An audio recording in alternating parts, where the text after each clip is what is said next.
conversations, where I try to meet the most interesting people who do the most amazing things, and this guy is no different. I actually found, I just met you, I don't know, when did we meet? A couple days ago? Well, technically like last week, something like that. Last weekend, yeah.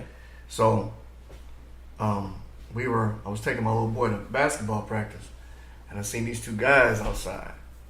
One, they had a bunch of tattoos. They almost looked like how construction dudes look or act. You know what I mean? Like kind of assholey or like, like kind of not standoffish, but you can tell like this little they got a couple like a different chagrin on their face or something. You know what I mean? So I walked up to them, and I know what I'm offering as far as the podcast and awareness and stuff like that, and just talking to people. So I immediately walked up to him, extended my hand. How you doing? My name is John Agnew. And I do podcasts. And I thought, like you said earlier, that they played basketball. So we were at a gym, right? So I thought they were like a What's your basketball team? There it is. Yeah. So that's what I thought it was. But the guy was like, one of them was like, no, we're actually doing MMA. Jiu-jitsu. And I'm looking like, what the jiu-jitsu? And what I'm leaving out is that both of these dudes, well, one of the dudes was in a wheelchair, and the other guy was missing a foot. Like he had the real foot and the fake foot. Yep. And I forgot which one it was, but I looked at him like I was looking at you like jiu-jitsu. And the guy was like, yeah. He said, but because the practice was like 10:30, 12 o'clock, whatever. He said, but at 1 o'clock, man, you should stick around and come see us fuck some people up. And I'm like, damn, like this dude is serious, like about that, because they're looking like real cool in the face and everything, you know what I mean? Like so they really, I guess, think they're about to fuck some people up, or probably can't. I don't know, but they're in wheelchairs. Well, one guy's in the wheelchair, and the other guy is just footless. You know what I mean? Yep. And they said, well, we don't live here. We don't really live here, but there is somebody who does. You might want to talk to him. So I found this young man by the name of Brian. Last names aren't important, but I went and shook Brian's hand, and this is the young man who's here to share his story with us today. Brian, I can shake your hand, my man. This is awesome, man. I'm glad to get my story out. Yeah, any chance I get. Brian is in a wheelchair as well, right? Yep. So how does one? What happened? Were you always in a wheelchair? No. I was 33 years on my feet, and how old are you now? 44. Okay. Yep. 10 and a half years in a wheelchair. So yeah, I was in the Navy. I had a piece of radar gear fell, hit me in the back, herniated a disc. I was in a car accident maybe a month after that, and it made it worse. But all they did was physical therapy. They didn't do any kind of surgery to repair it. And over time, the herniated material calcified into my spinal cord, started causing a lot of problems, pain, neuropathy, things like that. And wow. So it came down to me having to have surgery. Uh-huh. And it was kind of a catch-22. I was going down a path that was possibly going to lead me to being in a wheelchair or have surgery and have a chance of being fixed, but I woke up from surgery paralyzed. It was just that wasn't the plan. I assume. No. The plan was to be home in like 3 days, walking, be back to work in 6 months and be like better than ever. And instead, I ended up coming home in a wheelchair, better than ever. So better than ever part's what's most important. Damn. So you that like the surgery went wrong or something? Like they struck something in the spinal cord and threw your. It was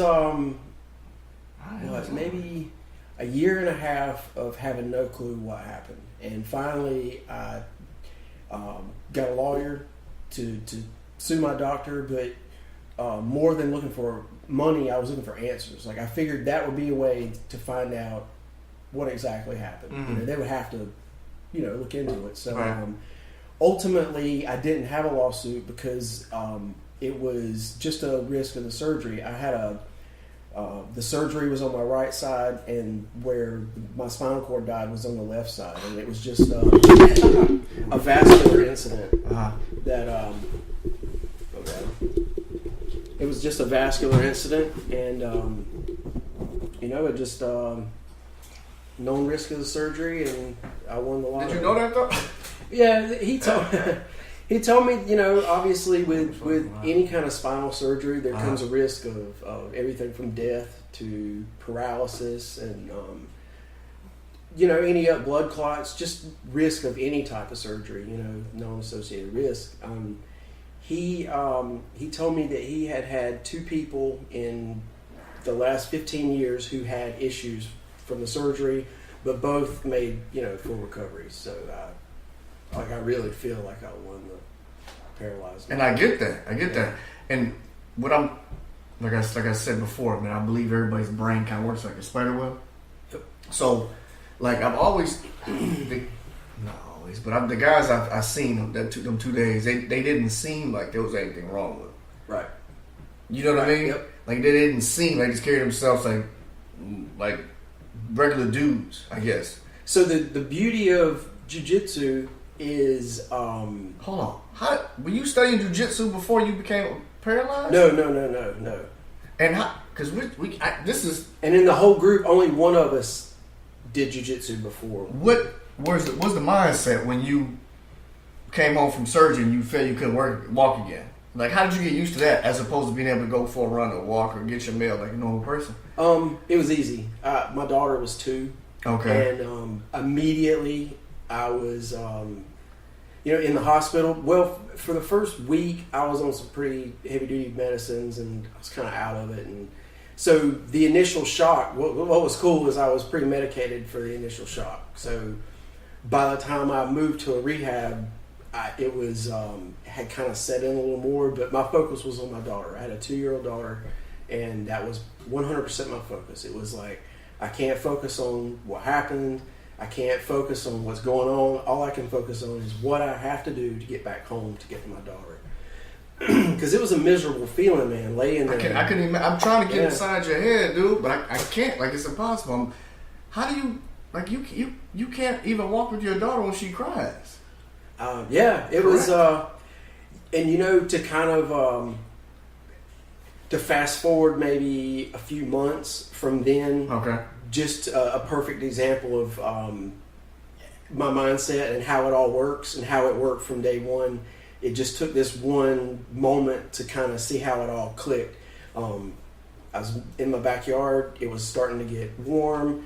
She was outside running around kicking a ball, and I was sitting there in my chair watching like, yep, this is the first of a lot of things I'm not going to be able to do as a dad. Yeah. And then literally within like a second, I was like, what the fuck am I talking about, man? Yeah. I pushed right out there in the grass. I got 2 good hands. Boom. This is how I kick a ball. So, right. As he balls up his fist, ladies and gentlemen. Yeah. Where are we at? Where are we at right now?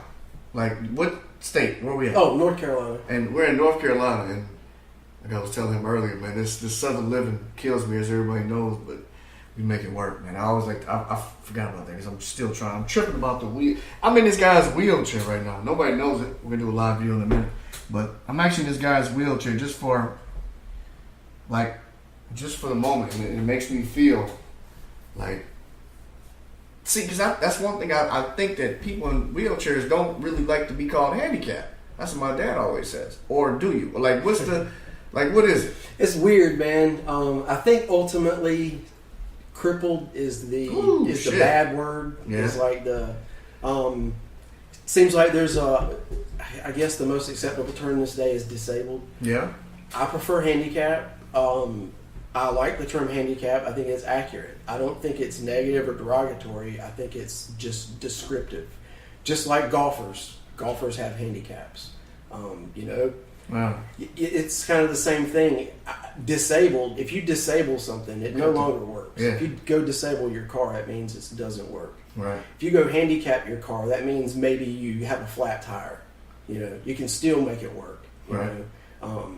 So I don't really get caught up in labels. Regardless, you can call me a cripple. I don't care. I'll show you. You seem like a very strong dude, though. Like, you seem like your will is not, and your energy is always what's the big that sticks out to me with people. But it seems like you're very charismatic. You seem polite when it has a nice house, and like I feel like actions speak louder than labels. When you said you hit the lotto, was it a for real like lawsuit lotto? Like, No. I had no lawsuit because my doctor didn't do anything wrong.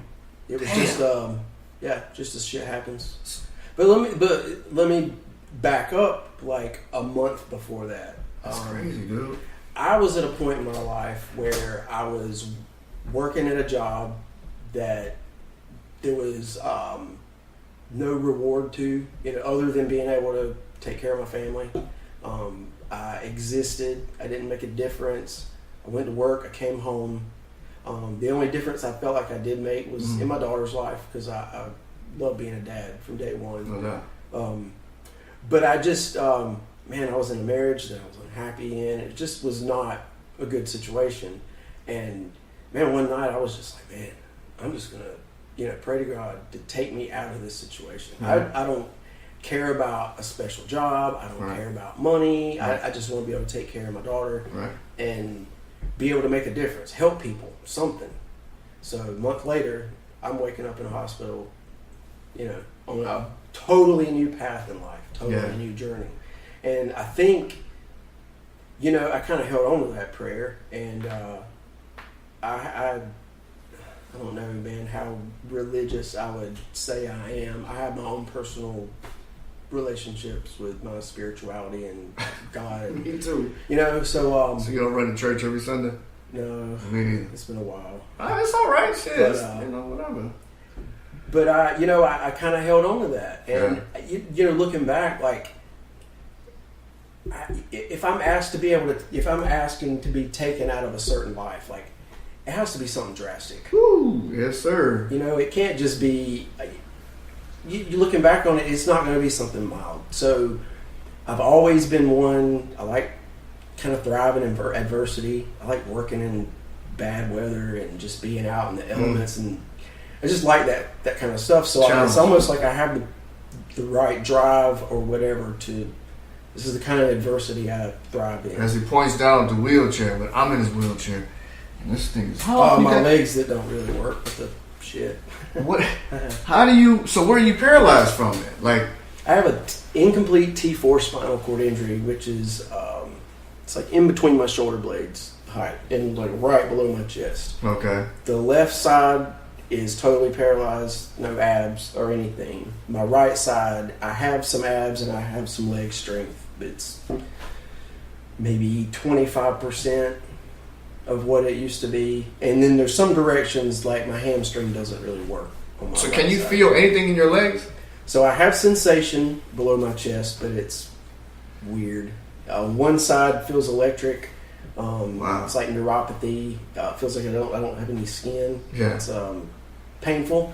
When I first got that sensation back, I was like, whoa, I feel something, but that sucks. I hope that doesn't last. And 10 years later, still feel it. But, you kind of get used to it. My left side is different. It feels more normal, but you know how like you can touch your skin through like a pair of jeans? Yeah. It feels like I'm touching my skin through like two pairs of jeans. So things are kind of more faint. And this happened right after the incident. Like the feeling, or just like all like now your right feelings after the dissipate, incident, or right after the incident, I was totally paralyzed, no sensation. I didn't feel like I had a body at all below my chest, and that was for probably about a year. And over about a 2-year period is when all this kind of came back. And so how does that affect you when you like eating stuff? You know what I mean? Like because your belly is down below your ribs, I assume. Yep. So how are you eating it? Like, or do you know when you're full? So all that stuff runs on a different nervous system. I got you. So it still is good, but the problem, like one problem I have is I don't get hungry. I don't feel my stomach. I don't get those nerve signals to my brain. Training helps me eat more. If I don't train, I forget to eat. Just it's like that. Wow. Yeah. But just like anything else, there are other cues that I've learned that my body's telling me I'm hungry. Mm-hmm. I don't. Such as what? Just like headaches and stuff, like regular people. Yeah, just maybe like a little drop in energy. And I hate to say regular people. That was a slight. I shouldn't say. Yeah, no, I don't know what to call you guys. Normal people, regular people, able bodies, walkers, Right. cheaters. No, Just like with us, do I call them handicapped? Do I call them disabled? It's like, what do I call prefer them? Brian. I just want to know because the whole thing, what we're doing, like with the whole podcast and everything, man, is just to inspire people, to let people know you can go forward. Yeah. And sometimes you do have to recreate yourself, or sometimes you do got to cut the fat off or whatever. Just to help other people, you know what I mean? Just to inspire other people, because you'd be surprised the people that's out there just alive but dead in the motherfucker. You know what I mean? So, what kind of work do you do, or did you do? Electronics. I started electronics in the Navy, doing avionics, and then after the Navy, just commercial fire alarms, card access systems, and then the last job I had, I was working as a locomotive electrician. Ooh, shit. Okay. And that was a cool job. Yeah. So I got to work on airplanes in the Navy and locomotives. So you're like a nerdy dude then. Yeah. So to speak. I like to get tinker, like a tinker. That's cool. Yeah. So, what brings up the? Because we were at a tournament. We were at at the gym, but tournament for you guys, a jiu-jitsu tournament. Yep. Okay, sir, you have to elaborate. I don't. How? What do you mean? Like, how does? Because jiu-jitsu is more so what as opposed. Because when you say jiu-jitsu, I think everything: feet, legs, arms. So the essence of jiu-jitsu is to survive. The original essence of it. Competition is a little different. It's more of a sport. But I practice the original essence of jiu-jitsu, which is founded on leverage. It's for the weak person to survive a bigger, stronger, faster opponent. Not necessarily beat the person, but survive and be okay, and by using leverage instead of strength and things like that. So, whereas a lot of the traditional techniques don't work for me that require legs, the concept of leverage still works for me. It's just finding new ways to do techniques that don't involve my lower body so much, and we're a growing number. And we all have different abilities. That's what I was going to ask you. When you say we, the other spinal cord injury guys. Yeah. So are some guys' injuries just always for the spinal cord, the particular incident that you went through, and people alike? So the injury for everybody else is pretty much the same from the rib cage down, pretty much. It just depends on where you're damaged on the spinal cord. Some guy, one guy, is just his legs. My friend Max, he's actually paralyzed higher and on both sides, and so we all kind of, it varies, and we all have different issues from it, mobility, and but that's kind of the beauty of jiu-jitsu is it doesn't really matter what your body type is. So it's like the perfect martial art, the perfect lifestyle for us, because it's not like once you've perfected these certain techniques, then you've done everything there is to do in this martial art. It's like an endless cycle, and it's all based on finding ways to use leverage against your opponents to survive. And so everybody at that tournament was in, like, let's take it. I'm gonna hit the live. I'm gonna see what we got. I guess I just thought about something. Oh shit, I went the wrong way. I'm doing a live video, everybody. Hold on 1 second. Boom. Oh, we're live. You mean it? Wait, you did it. Did you invite me? I will in a minute. Hold on, let me. Okay. Well, you gotta click on. Like, go to the home screen. Okay. Go back. Whatever. Go back. Let me see. Okay, here we go. And then you can see. There we go. There we go. I don't know if we can. So I'm gonna invite you now. See, I don't know if it's gonna work. We're gonna see though. Oh shit. Oh, you got. Wait. Come on, man. Wait. Okay. Wait. You waved at me. Right, and I'm trying to. God damn it. My apologies, everybody. Why the hell? I can't fucking figure it out, Brian. It's tripping. You waved the bike though. Damn, we'll wave the bike though. Come. Shit. Let me use my phone when I do it like that. Unless you can.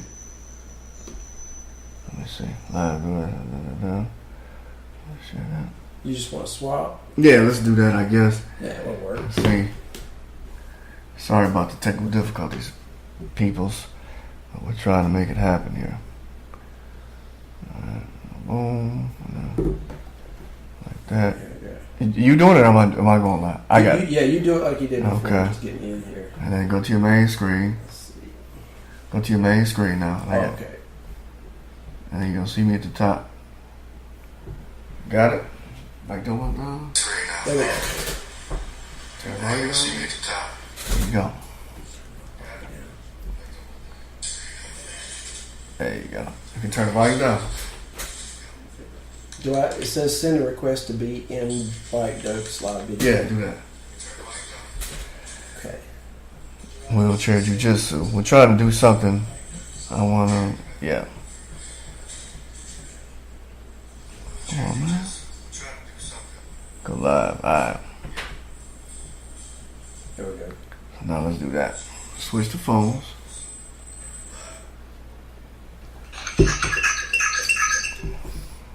Turn the volume down there. Okay. Rock and roll. Sorry about that. We just now we're doing the split screen thing, so this is kind of cool. So you deal with people who the guys you wrestle with, fight with, go to combat with. Yep. Are they able-bodied people, or like Yeah. you call us normal people, or cheaters, or whatever? Yeah. Yep. I mean, we have competitions that are adaptive grapplers versus adaptive grapplers, but for the most part, those opportunities aren't as many. So yeah, we go and compete against just normal. So, regular. but I mean, like the rules are, does this guy already have a handicap or something? Like when they announce you or whatever, No, they say Brian we just can't start on our feet. It's just we enter under the same rule set. But isn't that cheating though? If you can't use your feet, shouldn't you be fighting people who are not? Because No. if it's a game of leverage, right? You're close to the ground, so it means you have more leverage, right? Mhm. Yeah. Well, why would I fight you if I know I'm? Well, it's going to go to the ground regardless. And in our training, we train to start on an equal ground a lot. You know, it's rare that a guy comes at me on his feet because then he's vulnerable. You know, he's vulnerable. To certain Right, so he's already playing to your wheelhouse, then, Yeah. so to speak. But you know, in reality, the beauty of jiu-jitsu is most people are in it for a lifestyle. And in competition, everybody wants to win, but they know that no matter what, they're going to have fun and they're going to learn. And so we get a lot of respect for what we do. So generally, when I start a match, even if somebody starts on their, I think some tournaments the ref makes them start because it's a rule that just because I physically can't, obviously you can't make me. But most guys will get down on their knees and engage me on my level. And but I mean, I have an advantage. You know, they have a physical advantage, but I have a physical advantage that they can't see. I have a ridiculously strong upper body, and I have abilities in my arms and hands that normal people don't have. Like what? What's normal? That for you, that's crazy as hell to me. Just I have just abnormal strength that because I've moved my body around for 10 years. I've done everything with my hands, and they don't get tired. You know. That's all I'm gonna ask you. Yeah, no, my hands and arms. So do you still like lift weights and shit or whatever? Or do you don't have to because you just push your body around every day? I don't do any weightlifting. I do a lot of cardio, hand cycling, pushing in my chair. I do marathons and half marathons. And When you do a marathon, how far do you go? 26 miles. Get the fuck out of here. Yeah. Yeah. You're wheeling in a chair for 26 miles. Yeah. Yeah. So were you a runner or some shit before you were a wheelchair guy? No. Like, where's that come from then? Like how the fuck? I've just always had a lot of energy, man. I have for 26 goddamn miles. I have a lot of gas in the tank. That's And I have this weird. That's awesome though, bro. I have this weird. I mean, I have to let it out. I have to let it out, or I'll explode. Like I have to. Sometimes I just have to get out and go. Like just go after it. Generally, like the day before yesterday was a good example. Okay. I was pretty sore from training, so usually on those days I like to think that I'm going to go out and just do a nice leisurely, relaxing stroll for like a mile. And usually about halfway into it, You're going crazy. yeah, but it feels good.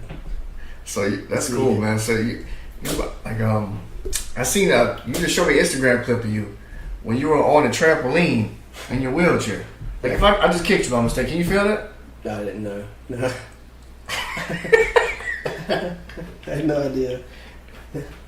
And I'm not laughing, man. It's just you're just a cool dude, man. I've never been this close to. I hate to sound like you're like a crud or some shit or like a germ, but I've never been this close to anybody in a wheelchair. Just kind of open, and you know, you have a good personality, man. It kind of goes back. I wish I had your arm strength though. Like I want to learn how to do that. I can't you again. Did you feel it? I feel that one. I think. My fault. No, I didn't feel it. That's fine. It kind of goes back to this moment. I've always been a fan of comedy movies. Right. And it goes back to this moment of maybe a few weeks after I was home from the hospital. Mm-hmm. And I still obviously was not used to this body that didn't work anymore. Oh, man. And so if I would knock something over or drop something, you know, I would want to reach for it and grab it, you know, just as your normal response, try to catch it. Right. I couldn't. Yeah. And I remember I knocked over a tray that hit a table, that knocked a lamp over. It was this whole chain reaction. And it was something about that moment that I saw this happening from outside myself. And it's like, if this wasn't a movie, I would be laughing at that dude. Yeah. The situation or whatever. And I realized, you know what? I don't have control over this. You know, no matter how bad I want to be normal and react to little situations like this, I can't. So I might as well just find the humor in it, you know. And so I do that a lot, you know, because it's easy to be clumsy in a chair, drop stuff, things fall out of your lap. So when you're still a dad, though, so how do you, like, what are your day-to-day operations like? You know what I mean? Like, I'm sure they're normal, but as opposed to, because you said she was, how old when this happened? 2. She was 2. Yeah. So how did your daughter, like, did she think it was cool because dad was always sitting down and going real fast in the chair or something? Or how does she make that? You know, I think for her, you know, you look at your dad as just, that's my dad. Yeah. Everybody looks at their dad as just my dad. I think she looks at me the same. She has no memories of me, you know, Brian 1.0. It's like, that's what I like to call my old self. So what's the new one? I'm Brian 2.0. There. Yeah. Oh, you know, I'm going to change that. I'm going to change that now. I like that name. Brian 2.0. That's all right, man. That's how I like to think of myself, because it's definitely been an upgrade. Most people would think that it was a downgrade, but, you know, I mean, there are aspects of it that suck, you know, the nerve pain, but it's not bad. You know, we all have struggles in life. Everybody. Some people have financial struggles. Some people struggle with addiction. Yeah. Some people struggle to never find love. Some people, you know, we all have our struggles. Mine are mobility and the things that I gained from this. You know, thankfully, this all happened in the military, so I'm taken care of by the VA, and I have time now to be dad. I have. But this incident didn't happen in combat. This was just something that was no, not combat related. I'm no hero or anything like that. Well, yes, you are. I mean, not just. Dude, it was in the Navy that got hurt. And did you like the Navy when you went in? Because I was in the Marines, like I told you earlier, and I liked the Marines. I love my brothers and everybody, but I knew when I was getting in, I was getting out. Yeah, I went in with the mindset that I was going to make a career out of it. So I would go in with the most optimistic mindset and then see what happens. But I liked a lot of it, but there was a lot that wasn't for me. So, but I did the reserves after active duty for a while, and till my back I just couldn't do it anymore. Wow. Yeah, some of it I liked, some of it I didn't like. How does one get into jiu-jitsu, though? Were you studying jiu-jitsu or practicing jiu-jitsu before? No. Before you got going? Right after high school, I was introduced to the UFC. You know, one of my buddies came down and, you know, it was like, dude, you got to come see this, man. This is crazy. No rules of fighting. The guy who wins doesn't throw any punches and he just strangles everybody. Like, what? Right. So I fell in love immediately. So I've always been a fan of the sport, but when I was first paralyzed, I think my son's on. When I was first paralyzed, I didn't know what my situation would be. I didn't know if I would live a long life. I didn't know if I'd die in a week. I didn't know what what I would be like when my daughter was older. So I wanted to get her involved in something that when she was old enough, as soon as she was old enough, to give her some self-confidence, self-esteem, abilities to protect herself, just... Oh, wow. So you're doing this with your daughter? So essentially. well, no, my plan was just to have her in it, you know. Okay. So she started in karate when she was 6, loved it. She moved to Taekwondo and Jiu-Jitsu when she was 8, and then she fell in love with Jiu-Jitsu. She loved Taekwondo, but she fell in love with Jiu-Jitsu, and because I was a fan of UFC and I watched it a lot, when she came home, I would get on the floor and roll around with her, and this is an arm bar. Even though I didn't technically know what I was doing, I could look on TV and see, And one day she was like, "Dad, you should try jiu-jitsu." And I'm like, "No, there's a big difference between me rolling around on the floor with tiny little you and like a grown man." And she was like, "You can try, Right. And like, even now, I can't find a valid argument against. I can try, Yeah. I could find plenty of arguments at the time saying, I can't do it, but I could try. So I had to try. So I tried and fell in love. Yep, and here I am. And thankfully, my coach was just as open to trying, as I was. And so that's kind of how it got started. It was all her idea, and not even her idea, but it was her idea, and she's the one that actually pushed me to follow through with the idea. Right. So what was I going to ask you? When you wow, man. So how do you? What kind of medication they give you? Man. Or is it? I'm sorry, and I interrupt when people talk. I'm just rude son of a bitch sometimes, I guess. But I just have so many questions. What? Go ahead. I'm tripping. What kind of medication do you use, or do you, or man? Are you in a lot of pain often outside of? So the pain. Yeah, and no. Probably when I think about it, yeah, but I'm used to, like, the neuropathy in my leg is probably the worst. Now, what's neuropathy? I'm not nerve pain. Nerve it's just like a burning, like. And that's consistent for you. Yeah. Wow. Yeah. 10 and a half years. Okay. Minus about 3 weeks. So, but before that, I couldn't feel anything at all. So I guess at least now I know I have a foot on this. Right. Man, I don't need pain medicine. Jiu-jitsu, kind of the way I like to put it, and it's true, is okay. Say I have a day where I'm having a lot of back pain. Mm-hmm. I go to jiu-jitsu, and I'm having way more pain when somebody's trying to strangle me or break my arms, and so I'm not thinking about my back, man. I'm thinking about my arm or my neck, or or if I'm the one handing out the beating, or whatever. If I'm the one, doing the work, I'm thinking about that. So it's like an escape. It's like when you do it, you have to be right there in the moment. You can't think about anything else, or you're going to get choked, or you're going to get your arm twisted, or whatever. And so, yeah, man, it's like jiu-jitsu. It's crazy enough to think of it, but like the jiu-jitsu pain is my pain medication. Oh, wow. In a way to speak. And so, but there's so much more to it. It requires problem solving. It just takes your mind away from it. And then when I'm off the mat, I'm thinking about everything that happened. I'm either thinking about all the things I did right, or I'm thinking about all the things I did wrong and how I don't want to do those things wrong anymore. And, do you like smoke and drink and stuff too, or no?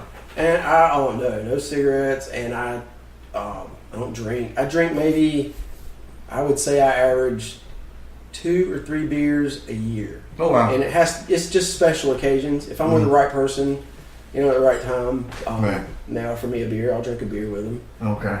But no, I use cannabis I have chronic nausea. Okay. It also helps with the pain, and I have muscle spasms. I don't think people understand.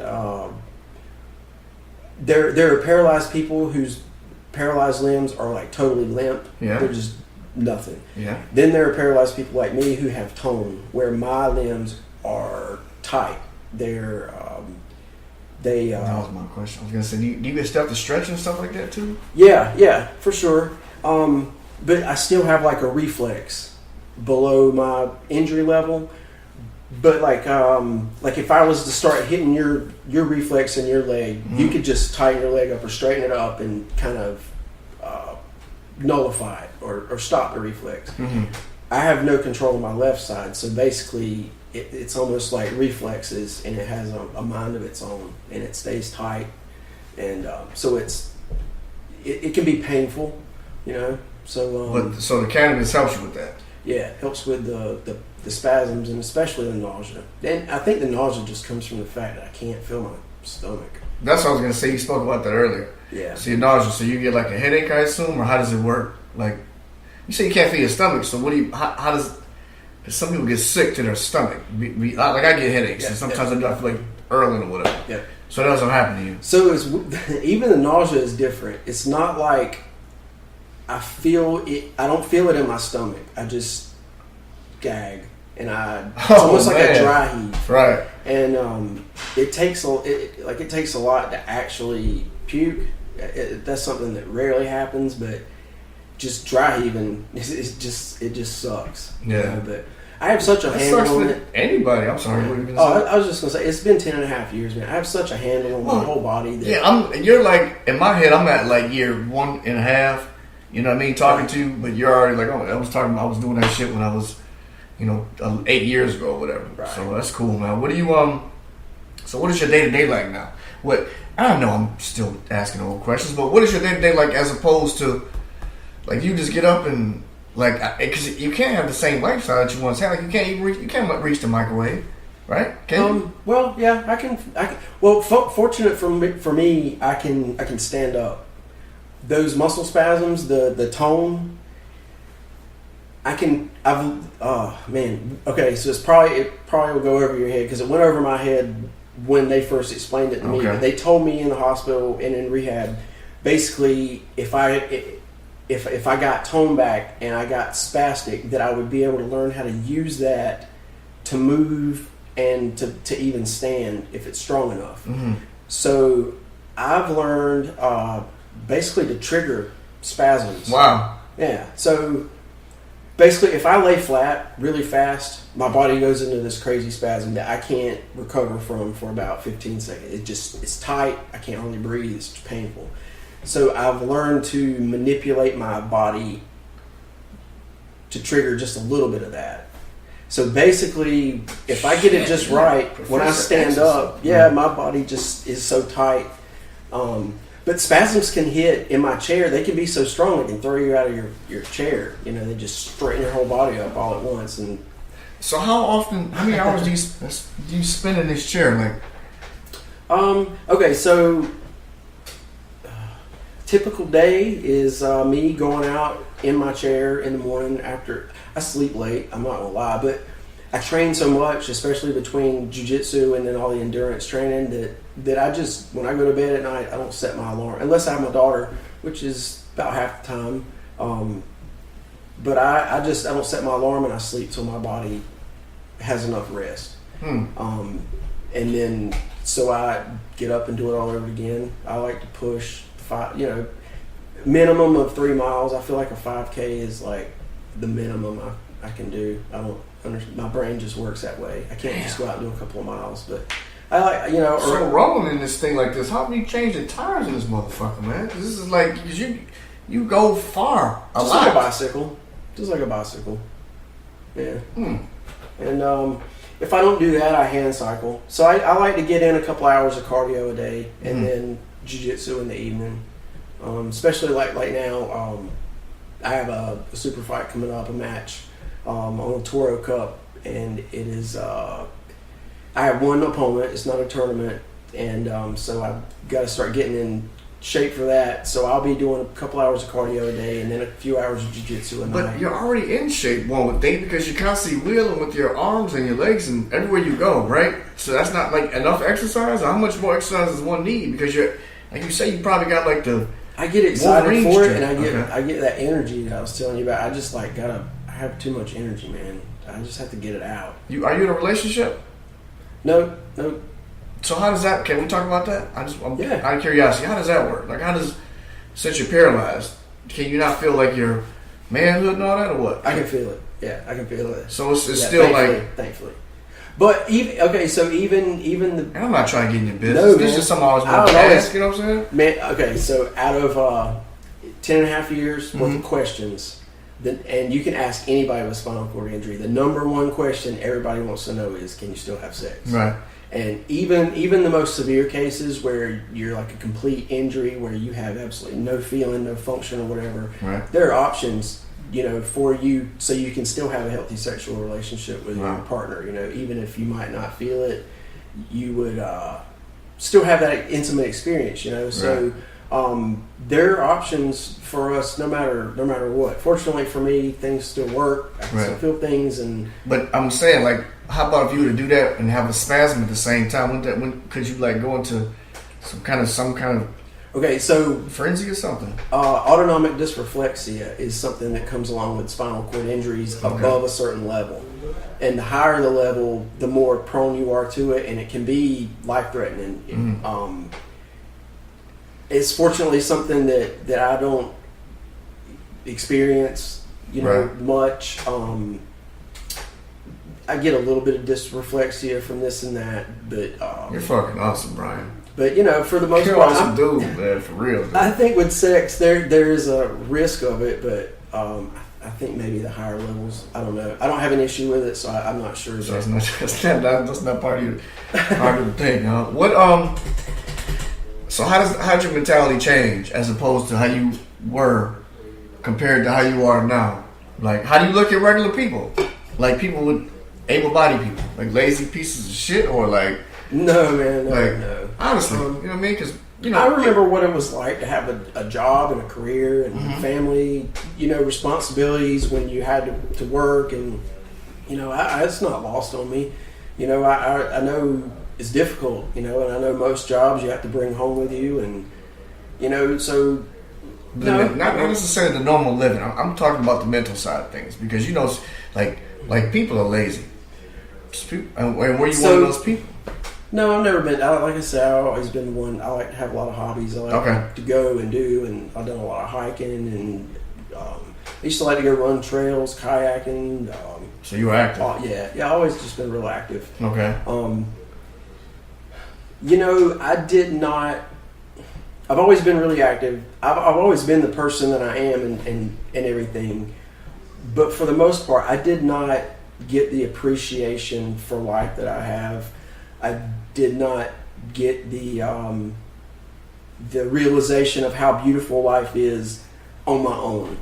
I can't take credit for that. It just came with getting to see death up close and getting a second chance to, not go with death and get to start living a normal life again. So that's kind of what, because it just put a lot of stuff into perspective, like what's important, what's not important. At that moment, the only thing I had left was memories and my hopes. And that was it. All that other stuff I couldn't get to. I was laying there fighting for my life. So even though I had my daughter and my family, I couldn't do anything with it. The only thing I had that I could hold on to at that moment was, what was in my mind. And I was like, wow, the only thing that's what's important, is my loved ones, my memories, and, my hopes of, now it's my hopes of making more memories, because it's not my hopes of getting another car or buying this or doing that. It's about making memories, because every material possession I had at that moment didn't mean shit. All it mattered was the memories. And so man, and so that kind of led me to this thought of one day when I'm 112 on my deathbed, what kind of life do I want to look back on? And so I'm trying to make that life happen. Because I guess in a way I was on my deathbed once, and I know what that's like. So I don't want to have. You're always going to have regrets, no matter what, because you make mistakes. We're human, but I want to have as few as possible. So with the people who are, I guess, now in the state of North Carolina, are you the one who pretty much? Are you the main guy for this kind of stuff in the state, or you know what I mean? Like, not main guy, just like really, a go-to. I think I'm the only guy in the state, so I'm probably the main guy. there's really not that many of us. We're growing. There's more and more of us. You think you play a big part in that? I do. Well, people like you, no doubt, because Yeah. you're a humble dude, man. But this is awesome. Like what you're doing. You know what I mean? Like What I like to do Okay. is, because I get this question a lot. How do you do jiu-jitsu without, the use of your legs? I think you're fucking cheating, honestly, Brian. And my friend Jason Bever calls me a cheater all the time. Yeah. I think Every time we roll, he calls me a cheater. So, damn. So I'm sorry. What were you gonna say? Just ask you something. I'm tripping about this chair. I haven't been in a wheelchair, never. Man. I'm surprised you haven't tried to pop a wheelie yet. No, I was getting ready to, but I'll mess these cords up, man. All right. Now, not right now. I mean, in a minute. I'm probably. Pretty much everybody that gets in it, I have a lot of pictures of people falling out of it because it's really tippy. Yeah. It pops wheelies really easy, and everybody's like. So, what kind of hobbies do you have other than? Because in my head, I'm thinking like, what can this guy do? And I know you're probably saying well, the same shit you can do, but what kind of hobbies do you have? Like, or do you still go like in the trails and stuff? Man, what is it outside of like what do you? So you would think that I Okay. do all this crazy stuff, that I'm a nerd. I'm like a sciencey space nerd. I like watching shows about Outside things. activities, buddy. What do you do? Yeah. I kind of like, I have a telescope. That's an activity. I do like, I fly drones. Okay. I like doing a lot of drone photography and video. Is that putting right? Video together, yeah. I'm a little bit creative in that way. That's sweet. I've been flying those for years. Before I was paralyzed, I had like remote control helicopters and stuff. So that's Mhm. always been a hobby. I've been a musician most of my life. What do you play? Everything. Do you? Guitar. I have hand drums, obviously, because I'm not too good on the kick drum anymore. Keyboard, Uh-huh. bass, vocals. I don't play much. I go through cycles, but I also run out of time in a day Yeah. on doing that. Being dad is probably my biggest hobby and probably my most favorite thing that I do. I like to be very involved in their life. I'm a big kid at heart, so Yeah. it gives me a chance to be a kid without being judged. Yeah. I just enjoy giving. I enjoy thinking of life experiences that I had, things I did when I was a kid, places that my parents took me or whatever that I'd like to just share with my kids, and Right. give them those same experiences. So now I seen the Instagram clip you just showed me a minute ago when you were actually on a. You said I don't know, but what were you jumping on? Oh, I was jumping on the trampoline, sitting in my chair. He was jumping on a trampoline in his chair. So how were you bouncing? Like how were you? So, See, something as simple as that. People don't think of. I just haven't think about that. That's a good question. So I really enjoy. I see how it motivates people and it inspires people, but deep down, I see those as personal challenges because I'm like, Goddamn right. I'm just like a yeah. Just I wanna guess figure it I'm out. all the shit that got me in trouble as a kid motivates and inspires people now. Yeah. So Okay. so it all kind of comes full circle. But I see things and it pops in my head. You know what? I shouldn't do that on a wheelchair, but I believe I can do it. So the trampoline was probably 6 months of me going by my trampoline, looking at it, figuring out how could I make that happen. Yeah. And I realized one of the things I do right now, they're not on there, but I have these side guards, Okay. and I can hold my wheels and pinch them against the side guards, and it's almost like brakes because there are no brakes on it. Mm. But when I do that, I can bunny hop. Okay. So I was like, I bet if I could get to where I could bunny hop a few times. So I started working on bunny hopping because I figured if I could bunny hop on the trampoline, maybe I could get enough momentum that I could actually get off the. So now when you're doing this and you're processing this whole thing, how long is this taking you? Is this like a job, like weeks type thing? You're like, fuck it, I can bunny hop. So boom.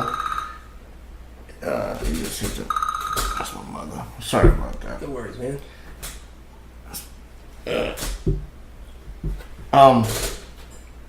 So is that is this like instantaneous? No, it was probably a process of maybe 6 months of. Okay. But only thinking about it, in little bits at a time. Yeah. You know, like, and not even every day. Because you were just fucking bouncing about 6 feet, 7 feet in a wheelchair, right? No? I was getting some pretty good air. Yeah. I was getting up there pretty good. But what was weird is I didn't realize I was coming off the ground. It didn't feel like I was up in the air until I saw the video. And I was like, holy shit, okay. Right. That's pretty awesome. Because you can't. Now tell them about the roller coasters. What you said So about that's the only time I've ever done that too. So I had already done it so many times in my head that I just got up there and did it. And but what's weird is people don't want to know how I did all that shit. They just want to know how I got on the trampoline. Yeah. Now, that was like the easiest part. Right, because you got the little ring. I'm strong. Yeah. I just pull myself up there. No Yeah. doubt. But when you I'm sorry, what were you gonna say? Oh, you had asked me about the roller coaster. Yeah. Which it's kind of the same on the trampoline, which is probably why I didn't feel myself getting the air the way I was. But because I can't feel my stomach, I don't get butterflies. So I don't like lose my stomach. I don't get nervous. I don't get any of that stuff that comes along with being able to feel your stomach. Awesome. So yeah. So I'm not cracking jokes, but I have a sense of humor too, right? So I think that you go to a theme park and you can get in you can get, you know how the lines are like 4 hours long and shit. I get to go to the front of the line. That's what I was gonna say. Not even gonna lie. And you can't feel the goddamn ride, so that's good for everybody who's with you, man. Right? That's awesome, man. I didn't even know that till last year. Yeah, my wife always guys tells me. they get to the front of the line. I was like, holy shit, I've been missing out, man. That's cool, man. So what's the message, Brian? There's always something we try to push out there for people who think that they can, who don't have the same drive, who don't have the passion, who don't really know how to. They just don't know. They don't know. You know what I mean? They're just trying to. I think everyone focuses on what they can't do. Okay. Instead of focusing on what they can do. You know, like if I would have taken the approach in jiu-jitsu and just been stubborn about it and say, no, I cannot use my legs, so I can't do all that stuff, so I'm not going to do it. Instead, I took the approach of, oh, well, you don't need your legs to do that, so I can do that. And so I just start looking for other things I can do. And, you know, next thing I know, I'm doing shit. Mm-hmm. It's just like as simple as that. And so I think it's okay to not be able to do something. Mm-hmm. I think you have to accept that. You know, it's like most people look at it as if they can't do something, they failed, so they're not even going to try. Right. They need to look at not that part, but they need to look at what they can do, so they can do part of it. So there's some success there, and you know, it's just like I was telling a friend of mine the other day. You know, there are people who look at the glass half empty. There are people who look at the glass half full. Right. I'm neither. I'm thankful I have a glass. I'm thankful, even if it's a quarter, I have a glass. I can go fill it up. You know, I can get off I can't really get off my ass and go do it. I have to stay on my ass and go do it in my chair. But how often do you stay in this wheelchair though? Like, are you in here for like 10 hours a day, or when you're not training, or like? Yeah. You only have one wheelchair? Yeah. It's nice when you get a flat. That's what I was wondering. You know? Those are run flats. But it's still not fun if you have a flat. Yeah. I had a wheel break, and I had to roll around on a clunky wheel for weeks waiting for a new wheel to come in. Because the VA takes forever to fucking yeah, forever. I'm a veteran too. I was in the Marines, like I mentioned earlier, and I'm so I don't know if I should ask you this. I think I should. It's about the cannabis. Is that fair? Yeah. I'm an open book always. I didn't know that. See, because we just call it weed, but you call it cannabis. Like that's like the medical or medicinal part of it, which is cool. But I call it weed, pot, whatever. Weed, herb. What do you medicine? You get so the VA prescribes that. I'm prescribed Marinol, the pills. Okay. Yeah. And Marinol is what? What is? Because I've never heard of Marinol. It's 100% THC. It's just a capsule that has THC suspended in some sort of like sesame oil or something like that. So it's like a weed cookie but without the cookie. Right, but it doesn't have CBD or any of the other stuff. It only has the psychoactive. So that shit has you zooted, like That's why as high as red. that's why I go all natural and just I avoid that man-made shit. Yeah. So you don't worry about the repercussions from smoking, because I don't know what they are, but they said that weed is bad for you sometimes, and sometimes it can have more harm than good or whatever. So that doesn't, you don't worry about. So before I started, I tried. I went through 4 or 5 different anti-nausea medications. Mm-hmm. Medications for my muscle spasms, and all of it, I stayed on the couch. I didn't do anything. I could almost not be dad because I was just kept me sleeping. Kept the nausea away, but I wasn't awake to enjoy it. Mm-hmm. Kept the spasms away, but I wasn't awake to enjoy that either. Mm-hmm. And I read more and more Mm-hmm. about it, and I tried, and it helped. And eventually, I didn't take any more pharmaceutical medications.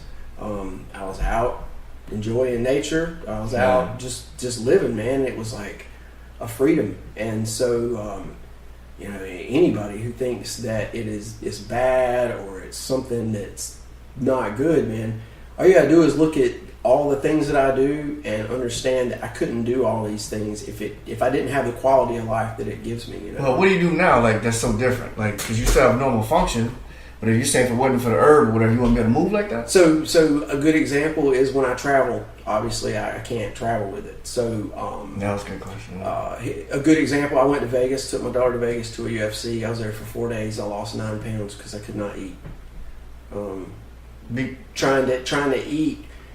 So you know how when you get really good and full, Yeah. you just like, and if you go to the grocery store right after that, you're like, oh, fuck this food. I don't even want to see it. That's how I feel pretty much all the time. Mm-hmm. It's like trying to force feed yourself when you're full. So it's hard to eat, and it makes me more nauseous. So I just can't eat. Yeah. Muscle spasms keep me up at night. So it gives me The flux, it sounds like. Yeah. But jiu-jitsu, is that more of a mental thing, or is it more of a... Man, jiu-jitsu is... For you, like, is it more of a stress reliever? Do you get a lot of pent-up energy out, or... You know what I mean? It's everything. It's a pain reliever. It's a mental vacation. Since jiu-jitsu, man, I've lost 40 pounds. And I wasn't like a fat ass, but I was definitely not slim. God, is it PC to say fat ass? No, that's fine. Sorry. Man. It's just real world. I wasn't obese, but I wasn't skinny. Right. But it caused me to change my diet. I got in better shape, more cardio. What's your diet like now? I eat like 90% keto, 10% cookies. No, I really don't eat a lot of sweets. For me, I could live on cheeseburgers, so I eat like cheeseburgers without buns and stuff. And so for me, like, you say keto? Yeah, I'm not familiar. So a high fat diet, low carb, high fat, Okay. protein. I've been on it for a little over 2 years. Okay. And my body just runs really well on it. I feel really good on it. So, but I occasionally have a bun with my burger or something like that. Some chocolate. People are lazy, Brian. And I'm glad that I'm glad that I was able to. Wait, pause. How do you get around? Like, do you require 100%, like 100% caregiver or something like that, or how does? No, I'm 100% independent. I'm more than that. You know, there was a little over a year where there were some issues between my daughter and her mom. Okay. And my daughter stayed with me for over a year every single night, so I was 100% independent and 100% single parent by myself. You know, just normal dad, man. Mm-hmm. You just figure out ways to do it. And you have a car and everything too. Yep. I drive, put my chair in. I have enough use of my right leg that I can operate the gas pedal and the brake. I like to tell this story because it usually freaks people out, but Okay. I can't feel the gas pedal or brake. You just got to know it. I feel the resistance in the gas Damn. pedal and brake. Yeah. So it's weird, man. You lose a sense, but you gain a sense. Well, I you guess just look at the speedometer, right, to see how fast you're going. But I can feel. But I have to have I can't take my foot away from the gas pedal. Like if I have cruise control on, I have to keep my foot there at the gas pedal. Because if I move my foot back, and I just won't know where I might hit the brake instead of the gas when I put my foot back up there. Wow. So you don't have the hand control things on your car. You don't. No, I don't. You know what I mean? Like the people who have the yeah, like my friend Max has hand controls. hand control. Yeah. Okay. Yeah, but I'm fortunate that I basically had to kind of learn to drive differently, but with different senses, I guess. I can't feel hot and cold on my right side, for example. Weird shit. I put my foot in water and I don't know Oh man. what temperature it is. So it comes back 10 shades later because you got smoked or something. Right, exactly. So did you? I'm sure there's a whole, not community, but there's a whole bunch of people who are in wheelchairs, man. And how many more friends have you gained? Like honest people, or A lot. a lot. I don't want to say we live a lonely life by any means, Right. but there is a certain aspect of it that is kind of lonely. Of no matter how much I tell you some of this, you just can't, like the not being able to tell the difference between Right. hot and cold, you know. Uh-huh. But I can tell another spinal cord injury patient, a friend, whatever, and even if they don't have that exact sensation, they usually have. There's so many common things that we deal with that we can relate in ways that we can't relate to other people. You normal people, No regular people, I hear you. walkers. Walkers, cheaters, the whole shebang, man. How can people follow you?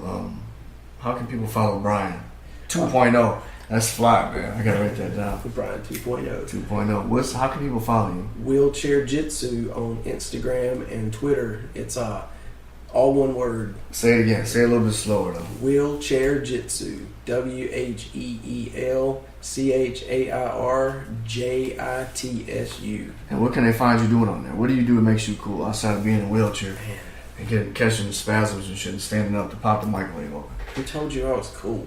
Hey, No, I just like sharing. You know, everybody likes to share victory.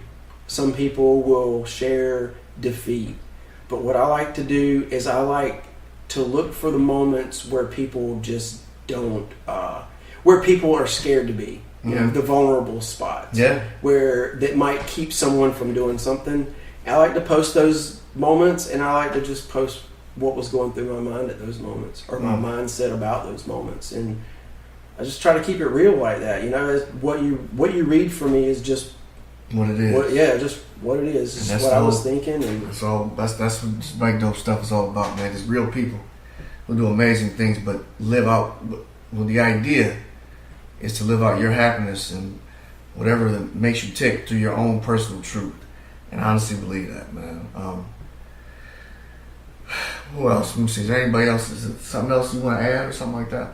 So you got your social media. Now that's on Twitter, Instagram. I'm Brian Freeman on Facebook. Yeah, there's probably a million Brian Freemans. Well, one night. I'm the only one sitting in a wheelchair in a jiu-jitsu rash guard. So are you like a reckless nerd or something? Like, are you like, because anybody who's jumping on a wheelchair, driving 26 miles in marathons and still likes to look through telescopes, it's kind of. Man, I don't know what. And you got tattoos too. How many tattoos you got? Multiple? Yeah. One big one called? Almost a sleeve and some more here and there. Yeah. Just a variety. I don't know, man. I just Nerds like don't to do that, Brian. That's not what nerds I just like to live. I like to live and experience, man. That's it. I wouldn't consider myself any one thing. Yeah. I think I'm just a human who craves as much life experience as possible. Right on. And I found that with usually with failure or defeat or just an epic fail, usually comes like a really good story. Yeah. So it's like, man, it's just good. You can find the good in pretty much anything. Anything. I guess we're going to close up here. So I'm thinking there's something I want to ask you. I'm still in awe of just like how you just get around here and like I look at your floors, right, of your house, because we're in this house here. It's a really nice house.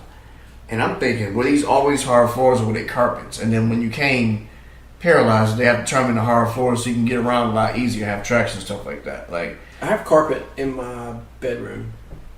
So you'd be surprised. I push across the grass to go check my mail and stuff.